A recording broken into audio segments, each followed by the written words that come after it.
Awanish Awasthi press conference कर रहे हैं। आइए सीधे चलते हैं इस प्रेस कॉन्फ्रेंस पे। जो देश के नाम संदेश दिया था, उसके क्रम में भारत सरकार के गृह मंत्रालय से निर्देश आ गए हैं और 2 चरणों में कार्रवाई करनी है। पहला तो लॉकडाउन जो है 3 मई तक सख्ती से अनुपालन करने का निर्देश दिया गया है और दूसरा 20 तारीख से यानी 19 तारीख की रात 12 बजे के बाद से 20 तारीख से कतिपय शर्तों के साथ कुछ सेक्टर्स में इकोनॉमिक एक्टिविटीज को बढ़ाने के लिए निर्देश है। उसी कड़ी में आज जो माननीय मुख्यमंत्री जी ने बैठक की है, उनके निर्देश यह है कि ऑनलाइन पढ़ाई की व्यवस्था को एक स्थायी मॉडल पूरे प्रदेश में बना दिया जाए। पूरे प्रदेश में ऑनलाइन पढ़ाई की व्यवस्था के लिए बेसिक शिक्षा में भी, माध्यमिक शिक्षा में भी, उच्च शिक्षा में भी और प्राविधिक शिक्षा में भी और व्यावसायिक शिक्षा में भी, साथ साथ मेडिकल का जो शिक्षा है और नर्सिंग की शिक्षा है, पैरामेडिकल की जो शिक्षा है, उसमें भी ऑनलाइन पढ़ाई की व्यवस्था को सुनिश्चित करने के लिए संबंधित विभागों के अपर मुख्य सचिव और प्रमुख सचिवों को उनके द्वारा निर्देश दिया गया है कि इसको बहुत ही मजबूती से एक स्थायी व्यवस्था के रूप में टेक्नोलॉजी का इस्तेमाल करते हुए पूरे प्रदेश में इसको छात्रों के हित में लागू किया जाए। ऑनलाइन शिक्षा व्यवस्था को व्यवस्थित और बृहद रूप दिए जाने के लिए जो भी कार्रवाई होगी, इसका ये फायदा होगा कि लॉकडाउन अवधि में विद्यार्थियों की शिक्षा पर कोई प्रभाव नहीं पड़ेगा और इसके दूरगामी और पॉजिटिव रिजल्ट्स आएंगे। बैठक में माननीय मुख्यमंत्री जी को अवगत कराया गया कि उच्च शिक्षा विभाग ने जो निर्देश उन्होंने कुछ दिन पहले दिए थे, अब तक 31,939 यानी 31,939 ई कंटेंट तैयार कर लिया है और 2,29,000 छात्रों को जो है ऑनलाइन जो है डाउनलोड करने से कनेक्ट कर लिया है। साथ साथ अब तक उच्च शिक्षा विभाग में ही केवल 75,921 75,925 ऑनलाइन क्लासेस संपादित कर दी गई हैं और अब तक उच्च शिक्षा विभाग के अधीन जो विभिन्न फैकल्टी यूनिवर्सिटीज और कॉलेजेस में हैं, 55,046 फैकल्टी ने ऑनलाइन जो शिक्षा है उसमें भाग लिया है और औसतन ये एक पॉजिटिव जो है पहली खबर हम लोग दे रहे हैं, औसतन 80,000 विद्यार्थी जो है ऑनलाइन प्रतिदिन जो है हमारे प्रदेश में केवल उच्च शिक्षा विभाग के अधीन कोर्सेज में हो रहे हैं। कल जो ये संख्या थी 80,328 छात्रों ने ऑनलाइन क्लासेस में सम्मिलित हुए हैं। ये एक बहुत पॉजिटिव डायरेक्शन में लॉकडाउन होते हुए भी ऑनलाइन शिक्षा आगे बढ़े, क्वालिटी एजुकेशन मिले, अच्छे टीचर्स के अच्छे कोर्सेज विजुअली उन तक पहुंचे और ऐसे में लॉकडाउन का कोई भी प्रभाव शिक्षा पे ना पड़े। ये एक मजबूत निर्णय माननीय मुख्यमंत्री जी ने लिया है और इसका इम्प्लीमेंटेशन भी अब शुरू कर दिया गया है। प्राविधिक और व्यावसायिक शिक्षा में भी ऑनलाइन पाठ्यक्रम अब शुरू कर दिया गया है। आज जब उन्होंने समीक्षा की तो प्राविधिक शिक्षा में भी 2,736 घंटे का ई कंटेंट अपलोड कर दिया गया है और लगभग 9,000 टीचर्स ने जो है प्राविधिक शिक्षा के ऑनलाइन जो है जुड़े हैं। अब तक बीटेक के, एमसीए के, एमबीए के, बी आर्किटेक्चर के, बी फार्मा के 2,06,305 स्टूडेंट्स ऑनलाइन जो है पाठ्यक्रमों में भाग ले चुके हैं और अब तक आईटीआई में जो आईटीआई में व्यावसायिक शिक्षा होती है उसके 70 सेक्टर्स में भी लगभग 5 lakh students e learning platform पे आ गए। ये टेक्निकल एजुकेशन में और वोकेशनल एजुकेशन में भी आमूल चूल परिवर्तन आया है और जो स्किल बेस्ड प्रोग्राम्स है एनसीवीटी के, उनमें भी ऑनलाइन लर्निंग स्किल डेवलपमेंट का भी जो कार्य है वो ऑनलाइन काम शुरू हो गया है। इसके लिए फैकल्टी को ऑनलाइन इंटरैक्टिव क्लासेस और असेसमेंट करने का भी, स्टूडेंट का असेसमेंट भी करने के लिए निर्देश दे दिया गया है। ये एक बहुत ही महत्वपूर्ण स्टेप है और पूरे प्रदेश के जो छात्र और छात्राएं हैं उनका आह्वान होगा कि जो भी जहां भी वो हैं वो अपने ऑनलाइन कंटेंट को एक्सेस करें। दिन में, शाम को, रात को, जो भी उनको समय सहूलियत हो, आप अपना डाउनलोड करके अथवा ऑनलाइन जो है अपने कोर्स का उसको देखें, पढ़ें, सीखें और अपने फैकल्टी से इंटरेक्ट करें। दूसरा महत्वपूर्ण निर्णय जो माननीय मुख्यमंत्री जी ने लिया है वो स्वास्थ्य विभाग के संबंध में है। स्वास्थ्य विभाग के विभिन्न चिकित्सालयों में इमरजेंसी सेवाओं के संचालन की अनुमति अब दी जाएगी। इसमें निजी मेडिकल कॉलेज और निजी चिकित्सालयों के चिकित्सकों, पैरामेडिकल और नर्सिंग स्टाफ को भी प्रशिक्षण दिया भी जा रहा है। आगे भी इसको प्रॉपरली प्रशिक्षण दिया जाएगा। और ये भी निर्देश है कि बिना कोविड नियंत्रण प्रशिक्षण एवं सुरक्षा उपाय के इमरजेंसी सेवाओं का संचालन करने नहीं दिया जाएगा। प्रमुख सचिव चिकित्सा बैठे हैं, आपने इसकी पूरी गाइडलाइंस बना ली है और इसके आदेश भी आपने जारी कर दिए हैं और प्रशिक्षण का काम भी शुरू किया है। ये भी माननीय मुख्यमंत्री जी ने निर्देश दिया है कि जिन चिकित्सा संस्थानों में स्टाफ के संक्रमण की सुरक्षा के सभी प्रबंध होंगे और डॉक्टरों सहित सभी चिकित्सा कर्मी प्रशिक्षित होंगे, वहीं इमरजेंसी सेवाओं का संचालन अनुमन्य होगा। इमरजेंसी सेवाओं के संचालन के लिए चिकित्सालयों को 2 श्रेणी में विभक्त किया गया है, वर्गीकृत किया गया है। एक कोविड केयर अस्पताल होंगे, एक जो नॉन कोविड केयर अस्पताल होंगे। और ऐसे में नॉन कोविड केयर अस्पतालों में शेष रोगों के बारे में जो इमरजेंसी की सेवाएं हैं वो उपलब्ध होंगी। आप लोगों ने भी संज्ञान में लाया है, कुछ जगहों पर इमरजेंसी की सेवाओं का जो है व्यवस्था की जानी है, तो ये निर्देश माननीय मुख्यमंत्री जी ने आज दे दिया। माननीय मुख्यमंत्री जी ने एक निर्देश और भी बड़ा महत्वपूर्ण दिया है, वो यह है कि एमबीबीएस के जो फाइनल ईयर के छात्र हैं वो लगभग अपना कोर्स पूरा कर चुके हैं। इसी के साथ साथ जो नर्सिंग के छात्र हैं जो अपना फाइनल ईयर में हैं, उनको भी स्वास्थ्य के कार्यों में जो है योगदान अपना देने के लिए निर्देश निर्गत करने का आदेश उन्होंने प्रमुख सचिव चिकित्सा शिक्षा को दिया है।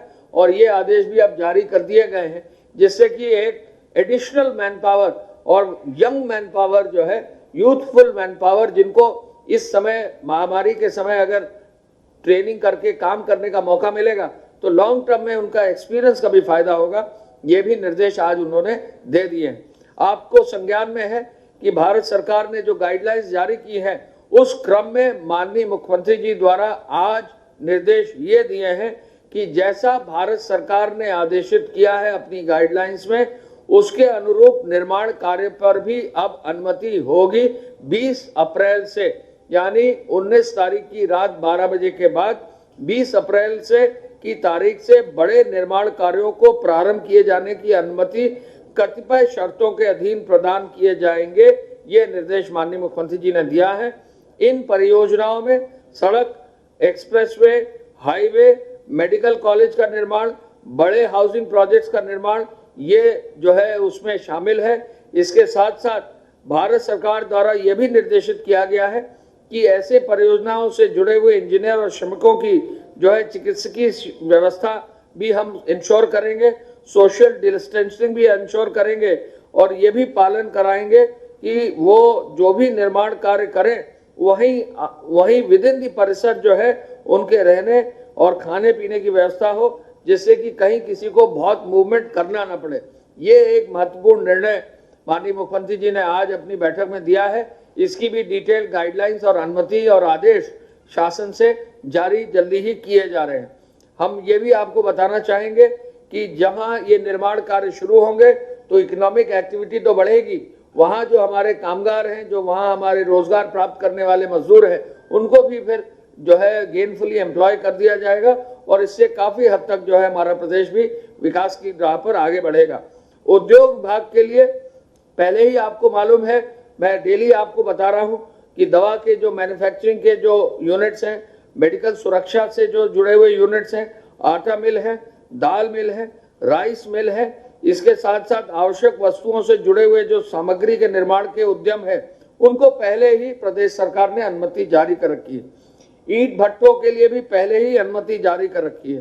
चीनी मिल के लिए और फूड प्रोसेसिंग, खाद्य प्रसंस्करण से जुड़ी इकाइयों को भी अनुमति जारी कर रखी है।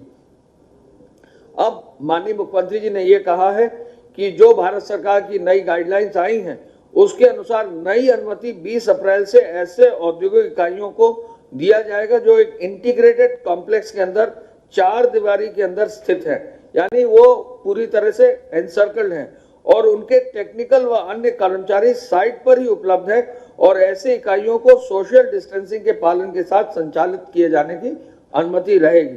कर्मचारी तथा अधिकारियों को लाने ले जाने के लिए विशेष बस की व्यवस्था भी सोशल डिस्टेंसिंग फॉलो करके उसका भी पालन करने का निर्देश होगा। तो ये भी एक बहुत महत्वपूर्ण निर्णय है कि हमारे प्रदेश में जो औद्योगिक इकाइयां एक निर्धारित पेरिमीटर में है, एक निर्धारित जो है एरिया में है, 4 दीवारी से घिरी हुई है, वो अगर अपने स्टाफ की और अपने कर्मचारियों की व्यवस्था कर लेती हैं तो उनको भी अनुमति अब जो है 20 तारीख से दे दी जाएगी।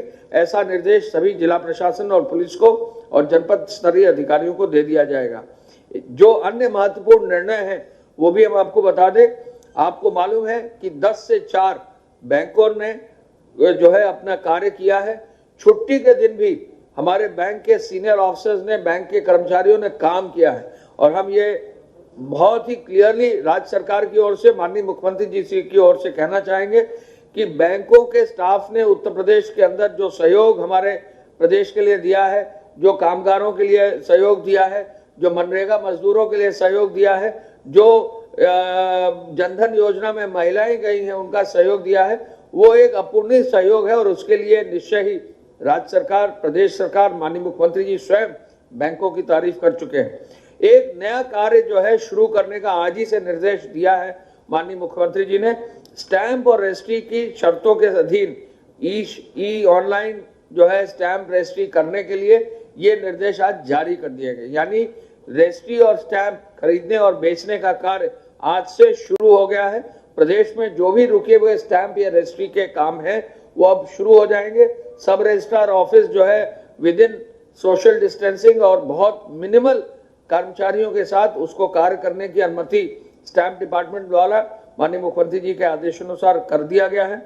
न्यूनतम स्टाफ के साथ कार्यालय भी जो है खोलने के आज से आदेश हो गए हैं। ये आदेश हुए हैं कि जो भी सचिवालय है उसमें माननीय मंत्रीगण अपने प्रमुख सचिव या अपर मुख्य सचिव का जो निर्देश उनका होगा वो अपने हेड ऑफ डिपार्टमेंट और कौन कौन बहुत ही न्यूनतम जो अधिकारी कर्मचारी हैं उनको किनको बुलाना है ये आदेश भी निर्गत कर दिए गए हैं। पूरे प्रदेश में आज निर्देश ये दिए गए हैं कि petrol pump, CNG, LPG, PNG के जो भी आउटलेट्स है वो खोल दिए जाएं। पुनः इस पर बल यह दिया जाएगा कि पेट्रोल और डीजल का जो भी वितरण हो उसमें सोशल डिस्टेंसिंग फॉलो हो। जिला प्रशासन पहले ही खुला था लेकिन जिला प्रशासन के अधीन कोषागार को खोलने का भी निर्देश दिया गया है। मंडियां पहले से खुली है और मंडियों में सोशल डिस्टेंसिंग का निर्देश भी है। कुछ मीडिया सेक्शन से कई मंडियों पर यह शिकायत मिलती है कि सुबह सुबह जो है सोशल डिस्टेंसिंग फॉलो नहीं होती है और समय समय पर डीएमएसपीज को ये निर्देश दिया जाता है और सुधार भी हो रहा है। मंडियों में काफी हद तक काम सोशल डिस्टेंसिंग का है। हमने आपके मीडिया ग्रुप्स में भी आज जो गेहूं क्रय का कार्य शुरू हुआ है ये भी डिटेल और फोटोग्राफ्स आपको दिए हैं। मैं चाहूंगा कि सभी मीडिया ग्रुप्स में जो गेहूं क्रय का कार्य है उसका प्रचार जरूर आप करें, जिससे हमारे कृषकों को, हमारे किसानों को, हमारे गेहूं के किसानों को विशेष रूप से इसका लाभ मिल सके।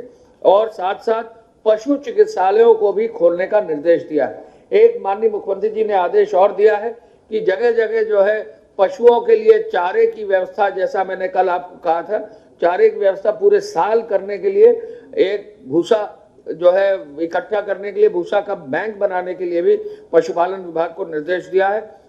कई जगहों पर जो है कुत्तों को, कई जगह पर जो है बंदर है, इनको भी पाया गया था कि इनकी व्यवस्था नहीं थी क्योंकि क्राउड्स नहीं थे। तो ऐसी जगहों पर उन्होंने आदेश ये दिया है कि इनको भी, ऐसे भी जानवरों के लिए भी जो है लोकल एनजीओ को लगाकर जिला प्रशासन सहयोग करे। अयोध्या में बहुत सारे अच्छे एनजीओ आए हैं, अच्छे एनजीओ आकर ऐसे बंदरों को और ऐसे जानवरों को, कुत्तों को भी जो है खाने की व्यवस्था देने की व्यवस्था की गई है। ये आज महत्वपूर्ण निर्देश और निर्णय माननीय मुख्यमंत्री जी ने लिए हैं।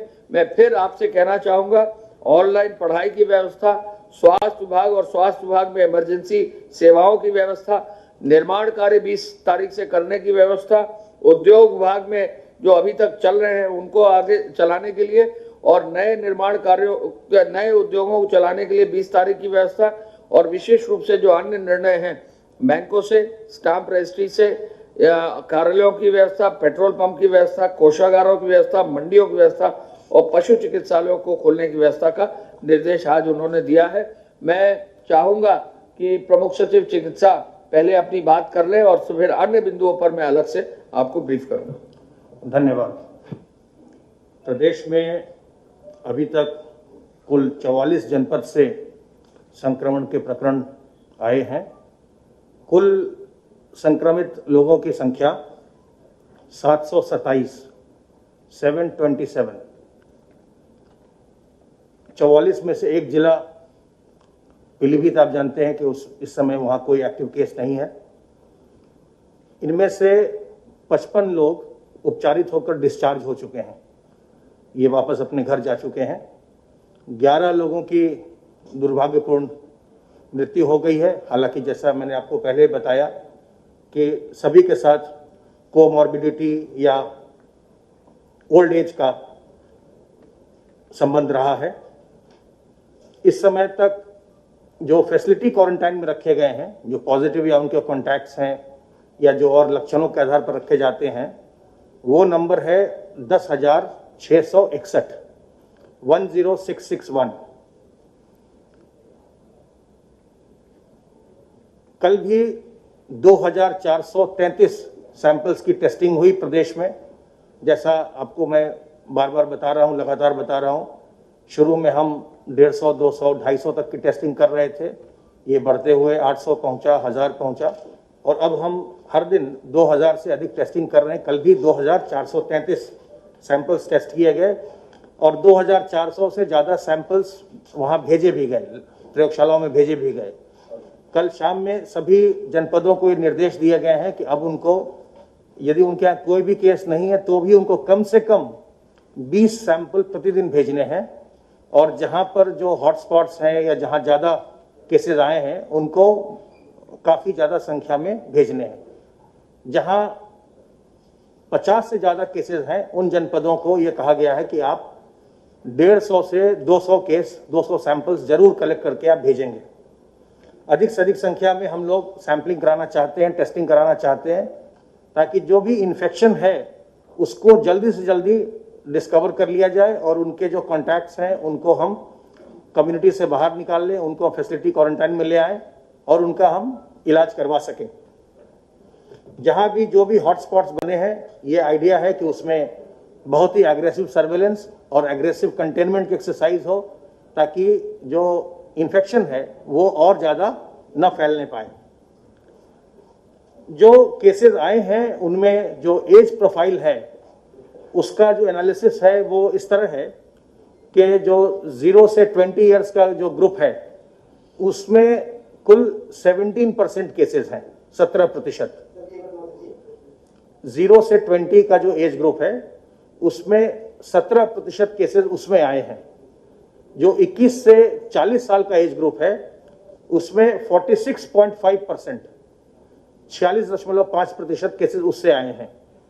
41 से 60 साल के एज ग्रुप में 26% केस, 26%, और 60 साल से अधिक उम्र के जो लोग हैं उनमें 10.5% केस उनमें आए हैं।